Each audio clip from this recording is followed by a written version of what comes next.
খেলা হবে। ঝুঁক্যাঙ্গা নেহি সালা। পুতিন কাকু কথা কম বলে, কাজ বেশি করে। আপনি দেখবেন পুতিন খুব সংক্ষিপ্ত স্পিচ দেয়, অর্থাৎ বক্তব্য দেয়, মানে খুব ঘন ঘন সাক্ষাৎকার বা আন্তর্জাতিক মিডিয়াতে আমাদের দেশের রাষ্ট্রপ্রধানদের বা যে একটা খায়েশ আছে না, পুতিনের এটা নাই। পুতিন হচ্ছে খুব শান্ত স্বভাবের একজন প্রাণী। আপনি দেখবেন যে হাসবে। একটা মজার ঘটনা বলি, তুরস্কের প্রেসিডেন্ট আর রাশিয়ার প্রেসিডেন্ট এই দুইজন একটা মিটিং করতেছিল। রোমের বাহিরে বৈঠা ছিল পাকিস্তানের প্রেসিডেন্ট। তো দীর্ঘক্ষণ ধরে তারে আর ডাকতেছে না দেখা নিজে উঠে গিয়া ওই মিটিং এর মধ্যে ঢুকে গেছে, যেখানে এরদোগান এবং পুতিন কথা বলতেছিল। সিস্টেম ভাইগা পাকিস্তানের প্রেসিডেন্ট শাহবাজ তো আপনার মানে ওইখানে ঢুকে গেছে। তো এই দৃশ্য দেখা স্বাভাবিকভাবে বিরক্ত হওয়ার কথা পুতিন কাকু, বাট তিনি খুবই শান্ত স্বভাবের মানুষ।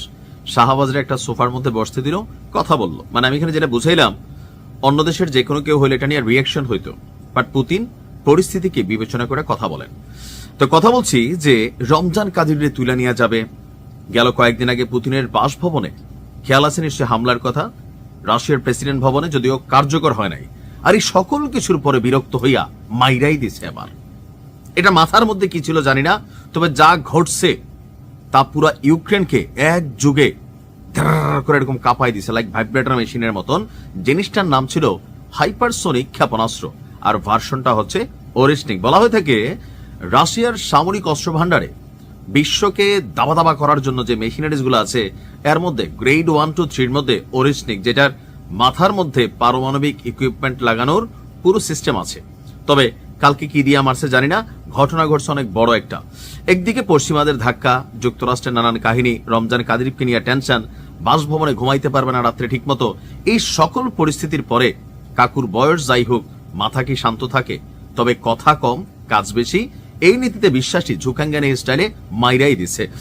বলা হচ্ছে যে ইউক্রেনের জ্বালানি স্থাপনা, ড্রোন উৎপাদন কেন্দ্র, তেল কেন্দ্র, বিদ্যুৎ কেন্দ্র, মানে ফাড়ায়ালছে আর কি বাংলা কথায় যদি আমরা বলি।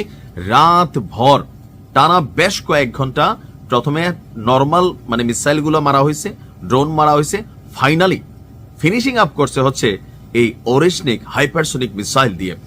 রাশিয়ার প্রতিরক্ষা মন্ত্রণালয় বলছে ডিসেম্বরের শেষ দিকে পুতিনের একটি বাসভবনে ইউক্রেনীয় বাহিনীর যে নজিরবিহীন দুঃসাহস দেখিয়েছে ড্রোন হামলা, এইটার জবাবেই এই অ্যান্সারটা দেওয়া হয়েছে। এবং কি সাম্প্রতিক সময়ে জেলি কিন্তু বুদ্ধি দিয়েছিল যে ট্রাম্প একটা কাজ করেন, কাদিরে তুলে লইয়া আইয়েন, তাইলে পুতিন একটু ঠান্ডা হয়ে যাবে বা শান্ত হইব। তো পুতিন বলতেছে যে আমি কি জিনিস আস্তে আস্তে টের পাবা। এখন আপনার ইউক্রেনের লবিভ অঞ্চলের গভর্নর বলছেন রাশিয়ার হামলায় ব্যাপক ক্ষয়ক্ষতি হয়েছে।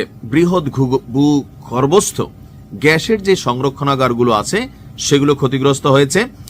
ইউক্রেনীয় গণমাধ্যম দেশটির বিমান বাহিনীর বরাত দিয়ে জানিয়েছে ব্যালিস্টিক ক্ষেপণাস্ত্র একের পর এক ধাঁচাধাঁচ মারা হয়, যার গতি ছিল ঘন্টায় 13,000 কিলোমিটার, অর্থাৎ 1 ঘন্টায় 8,000 মাইল যায়। সাউথ কোরিয়া থেকে বাংলাদেশ যাইতে বিমানে আমাদের প্রায় ধরেন ডাইরেক্ট ফ্লাইট হলেও 6.5-7 ঘন্টা লাগে। দূরত্ব কিন্তু এরকমই। তো পুতিন যেটা বানাইছে এটা 1 ঘন্টায় 8,000 মাইল যায়, মানে আরো বেশি যায়। আর যার কারণে পুতিন বলছে এটাকে থামানোর মতন ক্ষমতা তোমাদের বাপের সাধ্য নাই। ইউক্রেনীয় গণমাধ্যম বলছে যে নজিরবিহীন এক রাত পার করেছে ইউক্রেনীয়রা। এমন ভয়াবহ রাতের সম্মুখীন এই যুদ্ধ শুরু হওয়ার পর থেকে ইউক্রেনের জনগণের আইডিয়ার মধ্যে ছিল না। পুতিন বলছেন যে এইটাকে প্রতিহত করা অসম্ভব, কারণ এর গতি শব্দের গতির চেয়েও 10 গুণ বেশি। শব্দের গতির চেয়ে, ধরেন শব্দের গতি কেমন, আমি ও কইলাম, আপনি ওইখান থেকে একটা মাইকের মধ্যে আমি বললাম হ্যালো, একটা মাইকের সিম্পল আওয়াজ দেখেন কত দূরে চলে যায়, জাস্ট উইথিন এ সেকেন্ড।